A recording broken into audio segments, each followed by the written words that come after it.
Bien, entonces continuamos con el tema de la ley de Gauss, con este segundo video. Acá hablaremos acerca de la ley de Gauss. Entonces, primero la idea intuitiva. Mire, la ley de Gauss es básicamente una identidad integral que nos permite calcular la magnitud del campo eléctrico, pero para distribuciones de carga con alta simetría. O sea, no permite calcular cualquier campo eléctrico para cualquier distribución de carga, sino que la ley de Gauss básicamente es útil. Facilita el cálculo de la magnitud del campo eléctrico en distribuciones de carga de alta simetría. ¿Quiénes son las distribuciones de carga de alta simetría? Las esferas. Entonces, miren, una esfera es una distribución de carga de alta simetría. Si la densidad de carga es una función de la coordenada radial, entonces es un problema de alta simetría. Otro sistema de alta simetría es un cilindro infinito. Entonces tienen que imaginarse ahí un cilindro muy largo, pero con una sección transversal bien definida. Entonces también es un problema de alta simetría. Por ejemplo, en el caso del cilindro infinito, la densidad de carga volumétrica podría ser función de la coordenada radial horizontal. Entonces, también en esos casos es un problema de alta simetría. Otro problema de alta simetría es una placa infinita. Entonces, es una placa que tiene un espesor, un grosor, pero que tiene un área muy grande, inmensamente grande. Y si la densidad de carga puede ir cambiando en función de una variable que nos mida esta coordenada, entonces, fíjense, es un problema también de alta simetría. En resumen, los problemas que puede resolver la ley de Gauss son esferas, cilindros infinitos y placas infinitas. Y nos permite calcular el campo eléctrico de una manera relativamente sencilla, ¿no? Comparado a aplicar la fórmula integral, que es muy pesada, ¿no? Bien, entonces esta ley de Gauss se enuncia de esta manera y nos dice que el flujo eléctrico total a través de una superficie cerrada, llamada la superficie gaussiana, dice, es proporcional a la carga total encerrada por la superficie cerrada, ¿no? Es decir, fíjense acá, si nosotros tenemos acá esta distribución de carga, aquí una distribución de carga continua caracterizada por esta densidad de carga ρ, y podemos también tener cargas discretas, ¿no? El Q'1, Q'2, Q' sub i, Q' sub n. Miren, podemos tener n cargas discretas. Y si este conjunto de cargas continuas y discretas están encerradas por esta superficie gaussiana, entonces nos dice que el flujo eléctrico total generado por estas cargas continuas y discretas a través de toda esta superficie gaussiana, dada por esta expresión, o sea, la integral a través de la superficie gaussiana del campo eléctrico escalarmente por n por diferencial de A, este flujo a través de toda esta superficie gaussiana, miren, es igual a la carga total Q sub T sobre epsilon sub 0, donde Q sub T es básicamente la carga, la sumatoria de las cargas discretas, o sea, el Q'1 más Q'2 más Q' sub i más Q' sub n, y más la carga total de esta distribución continua expresada a través de esta integral de volumen de ρ diferencial de B', ¿no? Entonces, básicamente esta es la ley de Gauss. Ahora, fíjense acá que en esta fórmula, este vector campo eléctrico es un campo eléctrico definido en un punto de la superficie gaussiana, un E. Y este N es el vector unitario normal definido en la superficie gaussiana N, ¿no? Y el dA, que aparece acá, llegaría a ser el diferencial de elemento de la superficie gaussiana. Y el Q total es la carga total encerrada, miren, por esta superficie gaussiana, ¿no? Bien, por eso decimos que esta integral, miren, es proporcional a Q total, donde la constante de proporcionalidad es justamente 1 sobre epsilon sub 0, ¿no? vacío. Bien, el siguiente paso es demostrar esta fórmula, ¿no? Bien, para este efecto, miren, vamos a demostrar con una sola carga, Q, aquí, y encerrada por esta superficie gaussiana que tiene una forma irregular, ¿no? Entonces, hay diferentes demostraciones. Entonces, digamos, una demostración más simple de esta es con considerar una partícula cargada y considerar una superficie gaussiana en forma de una esfera. Pero eso es lo más elemental y sencillo. Entonces, pensemos esta carga encerrada por esta superficie gaussiana que tiene una forma irregular. Entonces, igual, consideramos un sistema de coordenadas ubicada justo en la carga Q, de tal manera que el R', miren, llegaría a ser cero, y de tal forma que el campo eléctrico generado por esta carga en todos los puntos de aquí, de esta superficie gaussiana, miren, va a ser igual a la carga Q por este vector R, que sería este vector de posición R, está marcando un punto de la superficie gaussiana, sobre 4 veces pi epsilon sub 0 sobre la magnitud de R cuadrado, sobre la magnitud de este vector de posición R, ¿no? Entonces, no se olviden que la constante K, por ejemplo, es 1 sobre 4 pi epsilon sub 0. Entonces, en vez de K, nosotros estamos trabajando el 1 sobre 4 pi epsilon sub 0, ¿no? Bien, entonces aquí esta formulita me está dando el campo eléctrico generado por esta partícula cargada Q en cada uno de estos puntos de la superficie gaussiana, donde este vector R es un vector que me está marcando todos los puntos, básicamente, o sea, todos los puntos de la superficie gaussiana. Eso sí tengo que tener en mente, ¿no? Bien. Veamos acá, empezamos a ponerle ciertos truquitos a todo esto. Miren, nos vamos a construir este vector unitario UR en la dirección de este vector R, que también coincide con la dirección del campo eléctrico E. Entonces, este vector unitario, utilizando los resultados del cálculo vectorial del curso de Física Básica 1, entonces UR, mire, la podemos definirlo como el vector R sobre su magnitud, ¿no? Entonces, utilizando este vector unitario en la dirección UR, esta ecuación se simplifica un poquito. Entonces, de acá, de este R cubo, nos prestamos un R y va a quedar un R cuadrado. Entonces, hacemos esta operación. Miren, acá está el R y de esto quito 1 y me quedará R. Pero R sobre R es un vector unitario, de tal manera que el campo eléctrico generado por esta partícula cargada, miren, va a ser igual a Q 4pi epsilon sub 0 R cuadrado a esta distancia de aquí hasta aquí y multiplicado por el vector unitario UR, ¿no? Bien, entonces ya tengo el campo eléctrico. Entonces, para calcular el flujo eléctrico habría que multiplicar por el n vector diferencial de A. Entonces, acá tengo el campo, multiplicamos por el vector unitario normal al diferencial de área dA, escalarmente. Entonces tendríamos esta expresión, escalarmente por n por d.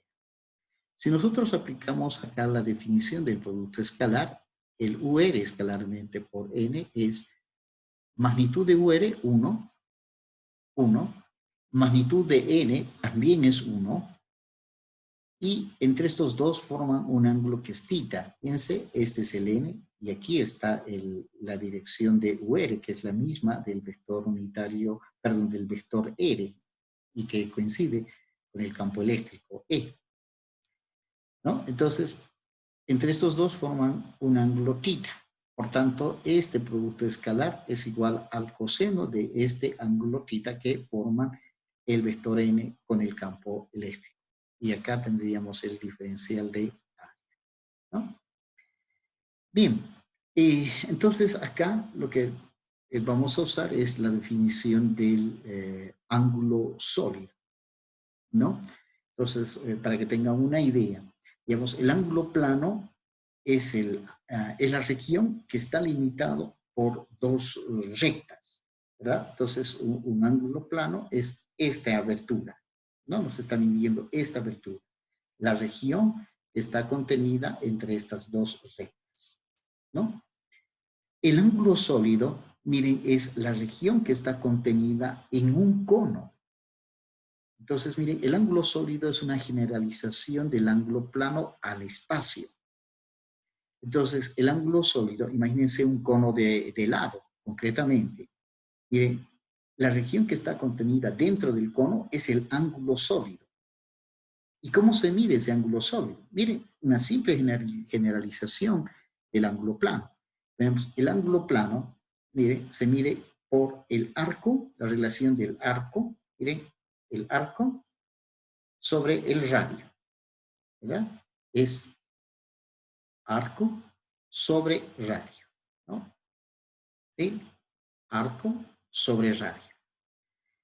Entonces, el ángulo sólido se mide, miren, por el área que contiene el cono sobre el radio del cono. O sea, esta área, ¿no? Una área en forma esférica sobre el radio. Y tendremos definido el ángulo sólido, ¿no? Pero se divide entre el radio al cuadrado. Acá está la definición del ángulo sólido. Se simboliza así, área sobre r al cuadrado. Mire, porque si no dividimos entre r al cuadrado, dimensionalmente el ángulo sólido tendría unidades de metro, porque el área es metro cuadrado y el radio es metro. Entonces, como el ángulo es una magnitud adimensional, entonces dividimos entre r al cuadrado y tenemos el ángulo sólido, ¿no? Bien. Entonces, acá, resulta que aquí, miren, tenemos justamente ahora, con esta superficie gaussiana podemos formar este ángulo sólido. Pero vean acá lo que estamos haciendo. En esta definición hemos tomado este diferencial de área de esta formita. Entonces, usando el poder del cálculo diferencial integral, en vez que el diferencial de área tenga esta formita, miren, podemos ver que tenga esta otra forma, ¿no? En el mundo diferencial, esta formita es exactamente igual a esta. En el mundo diferencial, por el poder del cálculo diferencial integral, ¿no? Entonces, fíjense, aquí no podría aplicar directamente el ángulo sólido, porque miren, aquí tengo un radio y de aquí tengo otro. Para aplicar el ángulo sólido, este radio tiene que ser exactamente igual a este. Entonces, para eso, miren, este diferencial de A la tengo que proyectar a esta. Miren, vamos a obtener la proyección de este dA con el mismo radio, de aquí hasta aquí y de aquí a aquí iguales. Miren, se va a generar este diferencial de A', de A'. Y resulta que este diferencial de A' es básicamente, miren, el dA por coseno del ángulo θ. ¿Me entienden? O sea, en otras palabras, miren, el diferencial de A' es igual al coseno de θ por el diferencial de A. Escrito de manera formal, es n diferencial de A escalarmente por UR. Bien, ustedes dirán, pero ¿de dónde sale? Miren, es una demostración muy, muy sencillita. Por ejemplo, acá, miren, podemos tener este rectángulo. Miren, este es una superficie en forma de un rectángulo, ¿no? Bien, aquí miren, el área de esto es base, que sería A, por la altura, que sería esta longitud, ¿no? Miren, base, miren, base por altura. Si esto yo lo proyecto en esta dirección, fíjense, en esta dirección, la sombra de esta superficie en esta dirección, miren, aquí se va a formar una sombra, que también va a ser un rectángulo. Miren, así, de esta manera, un rectángulo, acá, una sombra. ¿Cuál es el área de esta sombra? Miren, fácil, es este lado que sería A por esta proyección. Pero miren, para calcular esta longitud, sé que de aquí, miren, hasta aquí vale B. Y de aquí hasta aquí tenemos un ángulo θ. Entonces aplico la función coseno. Miren, coseno del ángulo θ, cateto adyacente, que sería un lado de la sombra, por la hipotenusa, que sería B. Entonces, miren, este lado en concreto es esta longitud B por el coseno de este ángulo θ, ¿verdad? Entonces, este lado es B coseno de este ángulo θ. Y aquí tendríamos A. Por tanto, el área de esta sombra va a ser A por B por coseno de θ, ¿verdad? Pero como A por B es esta área, esta que tengo acá, entonces el área de aquí, voy a decir, el área de la sombra va a ser A por el coseno del ángulo θ, que justamente es esto, ¿no? Y que se escribe en forma de producto escalar de esta manera, que es muy natural. Bien, entonces, si esto nosotros en vez de coseno de θ por diferencial de A manejamos como diferencial de A', miren, entonces acá yo tengo este diferencial de A' y acá tendríamos el R al cuadrado. Por tanto, miren, esta región es el diferencial del ángulo sólido, ¿no? Es la región que está comprendida dentro de este cono, básicamente, ¿no? Entonces, de acá, en vez de A' sobre R al cuadrado, colocamos un diferencial, miren, de ángulo sólido. Y con eso hemos dado un paso gigante, porque aquí esto es constante, constante, constante, y aquí aparece la única variable que es el diferencial del ángulo sólido. Y ya podemos resolverlo. Entonces, miren, acá, en vez de el dA' sobre R cuadrado, lo llamamos el ángulo sólido. Y luego aplicamos la integral cerrada. Miren, integral cerrada. Aquí también tendría que aplicar integral cerrada a través de la superficie gaussiana, ¿verdad? Entonces, como Q es constante, 4pi es constante, sale y me queda la integral del diferencial del ángulo sólido. Esta integral es 4 veces pi. Por ejemplo, para que entiendan esto, que esto vale 4pi, miren, la idea es sencilla. ¿Cuánto vale el ángulo de un círculo completo? De un círculo. El ángulo, miren, plano para un círculo es 2 veces pi. Entonces, ahora la pregunta es, ¿y cuánto vale el ángulo sólido de una esfera, de una superficie esférica? Entonces, sería el área. ¿Cuánto vale el área de una superficie esférica? El área de una superficie esférica es 4pi r cuadrado. Y si divide entre su radio, 4pi r cuadrado sobre radio r cuadrado con r cuadrado se va y nos queda 4pi. De tal manera que esta integral, miren, es igual a 4pi. Y entonces, si esto vale 4pi, se va con este 4pi y entonces, miren, queda demostrado que el flujo eléctrico, ¿no? El campo eléctrico escalarmente por n por diferencial de A, miren, la integral cerrada, es igual a la carga total sobre epsilon sub 0, con lo cual hemos demostrado la ley de Gauss, ¿no? Está demostrada la ley de Gauss. Bien, ahora, ¿qué pasa si la carga eléctrica, miren, estaría ahora fuera de la superficie gaussiana? Entonces acá, el flujo eléctrico a través de esta superficie cerrada, cuando la carga está fuera, ese flujo eléctrico vale cero. Miren, podemos demostrar exactamente de la misma manera utilizando todo este aparato matemático y vamos a encontrar que va a ser igual. Pero miren, les hago una demostración acá más cualitativa. Entonces, esta partícula cargada tiene estas líneas de campo, radiales espaciales. Entonces, miren, esta línea, por ejemplo, corta acá, es tangente a esta superficie y aquí también tangente a esta superficie. Es decir, esta línea no entra ni sale de la superficie gaussiana, esta tampoco. Pero veamos esta otra línea. Miren, esta línea entra a la superficie gaussiana por la parte de abajo y sale por la parte de arriba. Entonces, ¿cuánto va a ser la contribución total de flujo de esta línea de campo? Miren, si está entrando y está saliendo, básicamente es cero. Lo mismo acá, miren, esta otra línea va a entrar por esta parte inferior y va a salir por la parte superior. Entra y sale, de tal manera que el flujo eléctrico total también vale cero. ¿Se dan cuenta? Entonces, por ese motivo, que si la carga eléctrica está fuera de la superficie gaussiana, entonces este flujo eléctrico vale cero. Bien, concreto. Entonces, mire, la ley de Gauss nos dice que el flujo eléctrico a través de la superficie gaussiana es proporcional a la carga total encerrada por la superficie gaussiana. Las cargas que están fuera de la superficie gaussiana, las que están fuera de la superficie gaussiana, no van a generar, no van a contribuir al flujo eléctrico.